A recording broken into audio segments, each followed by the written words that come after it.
Assalamualaikum warahmatullahi wabarakatuh. Bismillahirrahmanirrahim. Alhamdulillahilladzi ja'alana ummatan wasata. Asyhadu an la ilaha illallah wahdahu la syarikalah wa asyhadu anna Muhammadan abduhu wa rasuluhu la nabiyya ba'da.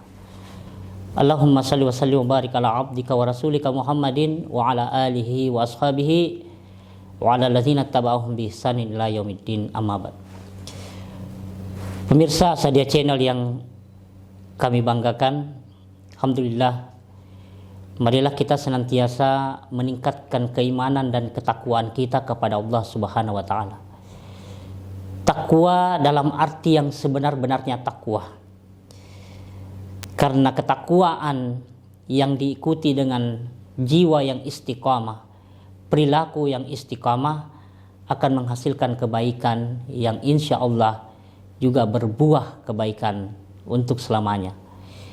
Jadi kebaikan itu bagi seorang mukmin seharusnya implikasinya dua, bukan cuma dunia tapi juga akhirat, fiddarain. Salawat serta salam pada junjungan kita Nabiullah Muhammad SAW sebagai seorang yang rahmatan lil alamin. Tentu beliau menjadi panutan kita semua dan menjadi ikutan untuk kita teladani dan menjadi role model untuk kebaikan kita, untuk perjalanan hidup kita dunia dan akhirat. Kaum muslimin rahimakumullah. Makna takwa, ya, kata-kata takwa ini sering kita dengar. Beberapa ulama mendefinisikan bahwa takwa itu sederhananya mengerjakan semua perintah Allah dan menjauhi larangannya. Jadi konsepnya sangat sederhana walaupun nanti meluas. If'al wala taf'al. Jika dikatakan if'al, kerjakan, maka kerjakan. Wala taf'al, dan jangan kerjakan, ya jangan kerjakan. Ini dua saja sebenarnya. Jadi perjalanan hidup kita ini sebenarnya dua saja dalam konsep keimanan kita kepada Allah Subhanahu wa taala. Ketaatan kita kepada Allah Subhanahu wa taala. Apa itu? If'al wala taf'al, kerjakan dan jangan kerjakan. Orang yang kerjakan perintah Allah, dia selamat. Orang yang meninggalkan perintah Allah atau melarang, Allah sudah larang dan dia masih lakukan, maka implikasinya tentu juga tidak baik untuknya. Kaum muslimin rahimakumullah. Dalam beberapa literatur, takwa itu biasa didefinisikan berdasarkan dari huruf-huruf yang ada pada kata takwa itu. Yang pertama, takwa itu ada huruf ta di situ, tawadu. Ya, jadi orang yang rendah hati. Bedakan rendah hati dengan rendah diri. Orang yang rendah hati itu selalu merasa bahwa dirinya itu tidak lebih baik daripada orang lain. Tapi tidak berarti pula dia menganggap bahwa orang lain itu pantas dia injak-injak. Orang yang merasa bahwa orang lain pantas dia injak-injak itu bukan tawadu namanya, tapi sombong. Demikian pula orang yang merasa bahwa orang bisa memperlakukannya, ya, memperlakukan dirinya apa saja sesuai dengan keinginannya, berarti itu orang yang merendahkan dirinya, dan ini tidak baik. Biasa kita istilahkan asal bapak senang. Apapun, ya, halal tidak halal dia lakukan semua, ya, halal haram dikerjakan semua. Yang penting yang menyuruh senang. Ini berarti orang yang tidak punya harga diri. Dia itu terlalu rendah diri. Ya, ini yang bagus, rendah hati. Bagaimana dirinya selalu merasa bahwa dia tidak lebih hebat dari orang lain, tetapi tidak menjadikan dirinya menjadi hamba dari orang lain. Kemudian yang kedua, huruf Qa. Ya, huruf Qaf ini qanaah.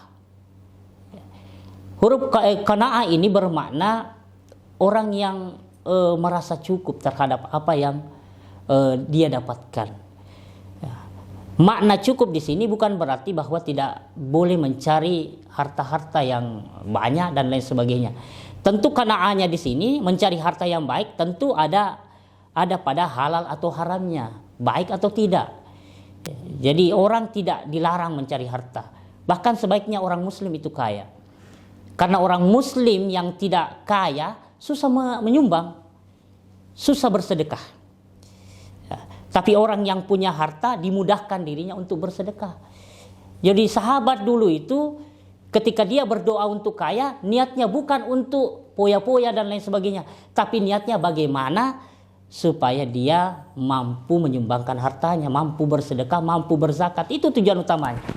Jadi mukmin yang baik itu begitu seharusnya tujuannya, bagaimana supaya harta yang terkumpul banyak itu dia niatkan untuk sedekah. Ya, banyak orang-orang yang tidak mampu yang seharusnya menjadi ladang pahala bagi orang-orang yang kaya.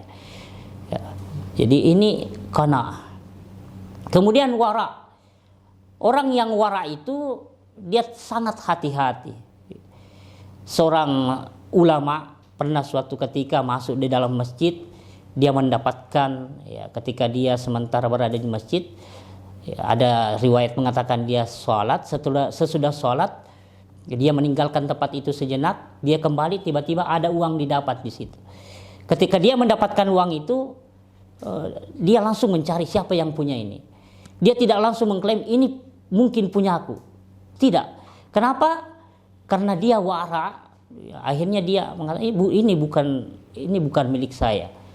Walaupun jelas-jelas dia saja yang ada di situ. Tapi karena takut bahwa jangan sampai ada sejenak orang masuk jatuh uangnya di situ dan itu bukan milikku, maka itu merusak, ya, akan merusak nilai-nilai keimanan, nilai-nilai takwa yang ada dalam dirinya. Jadi ini yang harus kita jadikan modal bagaimana kita menjadi pribadi-pribadi yang wara.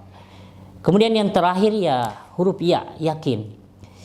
Jadi setiap apa yang kita lakukan itu yakinkan diri kita itu karena Allah.